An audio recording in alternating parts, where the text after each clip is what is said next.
Hello,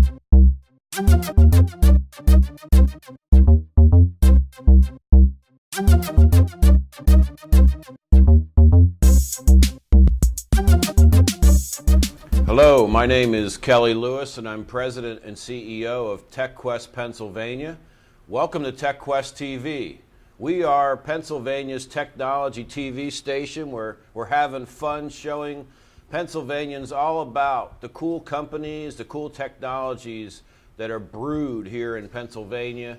And we're pleased today to have Rick Wurzbach on our show. Rich, welcome to TechQuest TV. Thanks, Kelly. Rich, TechQuest TV is all about talking about cool companies, and usually we got software companies, we got the things people usually associate with high technology, but you come in at the motor level. That's right, Kelly. Tell us about MRG. Sure. MRG Labs is down in York, Pennsylvania, and we're focused on reliability of motors, gearboxes, and other components that are really driving the economy in terms of manufacturing, production, and our focus within that is coming up with a solution for monitoring these components.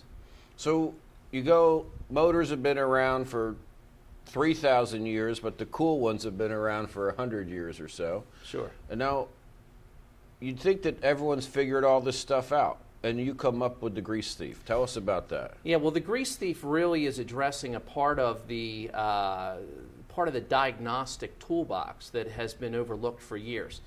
The diagnostic toolbox will include things like vibration analysis, infrared thermography, looking at the temperatures and hot spots on motors and other components, and oil analysis. You can also almost make a correlation here to when we go to see the doctor. So when we go to see the doctor, we're worried about our heart health, let's say. He may check our temperature, like an infrared inspection. He may put an EKG on our heart to look at the vibrations of our heart. And then he may pull a blood sample to look at what's going on there. And so there's a lot of similarities to what we do to components, machines in this case. The oil samples, the oil analysis is the blood test. And the oil analysis industry has been around for a while. Folks like Caterpillar have made that an integral part of their strategy for warranty of their equipment. They require their customers to pull periodic samples, to look for issues that are latent in the machine, to find them early in the process when it's less expensive to produce those repairs. So you take this technology, which is a motor, and now you use advanced technology to make the motor run better, last longer, and perform better, right? That's right. So there's this history there about oil analysis, which is great, and all these technologies, and that's exactly what it's for. It's to avoid failures. It's to avoid surprises, because those are the most expensive failures, when we're not ready for it, when we're at the peak of production and then a line goes down, or if we're in a power plant and we lose the power at the most inopportune time. All that costs big money. So these are the technologies that help us be proactive about our maintenance practices. We find problems in their early stages, and then we can schedule at a convenient time to correct them.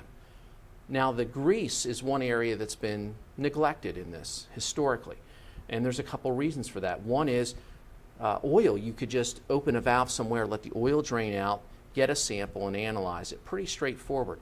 Grease, however, is sticky. It's up in the machine. You can't just have it flow out, so we have to go into the machine to get it. Additionally, historical tests for grease analysis have required a very large quantity of grease. So what we've done with the grease thief is two things. We've made a tool that allows folks to get a sample from that component and then do analysis with just 1 gram of grease.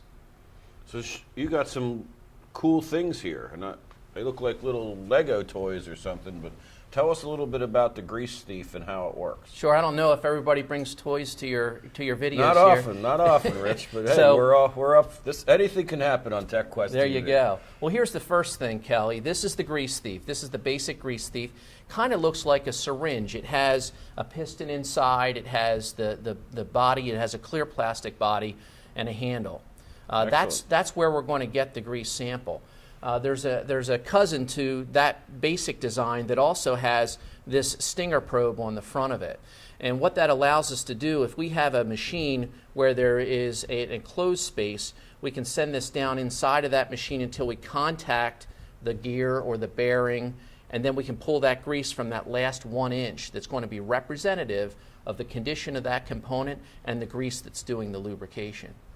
So you get the yucky stuff in here. Yeah, you get the sticky, And nasty what grease in there. What do you do with it then? Well, Does somebody mail it somewhere? Yeah, or? it's going to come back to the laboratory in that container. So that handle will be out, it'll be full of grease, and the yellow cap that you see there will keep the grease safely inside.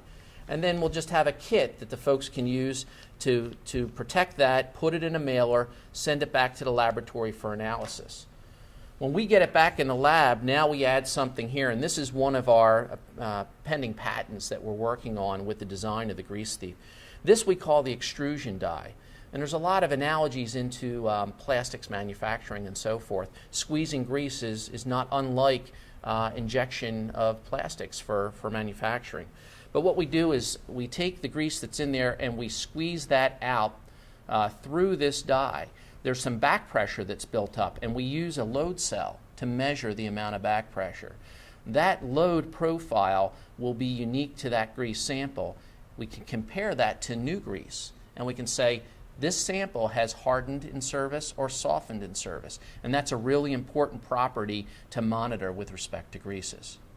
All this stuff about grease, who would have thunk it, you know? Yeah. So then you get it out on the thing, and then you do some more tests on it? Well, here's what happens to the grease when it comes out. This was a little more than a gram of grease that was squeezed out through this extrusion die. In that process, we measured its consistency. We were able to say what happened to it. But now it's out on these substrates. This is a 40,000 thick layer of grease. So that's really one of the challenges to analyzing grease, is it's just this sticky mess. It takes an analyst somewhere a lot of time and a lot of effort to handle that. We've really streamlined the process because now someone can peel off these individual sections, put them into devices that are usually used for oil analysis, and streamline the process of grease analysis. So you've done this work, and then you just report it back to the company and say your grease is good or bad? Or? That's correct. I mean, ideally, this would be a technique that someone could periodically survey their machines, pull grease samples, just like when you go to the doctor and you get a blood test done. It goes off to the lab, the doctor calls you up and says, hey, everything looks great, or here's a warning sign, here's something that we need to look at. It's the same thing with grease analysis. And we can electronically transmit that information through the web. We have a web software program that communicates that. And when you look at all of the equipment in your facility, it allows you to take and look and say, where are my trouble actors? Where should I be focusing? If I've got 100 of these fabulous motors, which one is the one I need to look at next week to avoid the failure? So we spent all this time with electronic medical records, and now you're going to turn it around and have electronic grease records. It's electronic equipment records, exactly. Grease is going to be a component, vibration analysis, infrared, it's all going to be there, and it becomes a way of managing the health of the components in your facility. So companies do this, and then how do you get paid? How does MRG Labs work? Well, the companies will purchase the sampling kits from us directly, or from distributors, and then send it to our laboratory for analysis. We're really early in the development cycle in terms of this technology and its acceptance in the marketplace. So right now we're the only laboratory using this technology. But we've been in discussion with other laboratories around the world, in fact. I'm headed to Germany in February for a European conference on greases and oils. And we've developed an instrument that does this analysis, and that's going to be offered to other laboratories around the world. All this in York, Pennsylvania. All here in York, Pennsylvania. That's awesome. Hey, Rich, thanks for coming on TechQuest TV. Love the beard. Hey, well, it's bear season next week, so I'm ready to go. Absolutely. And to our guests, we'll be right back in a moment.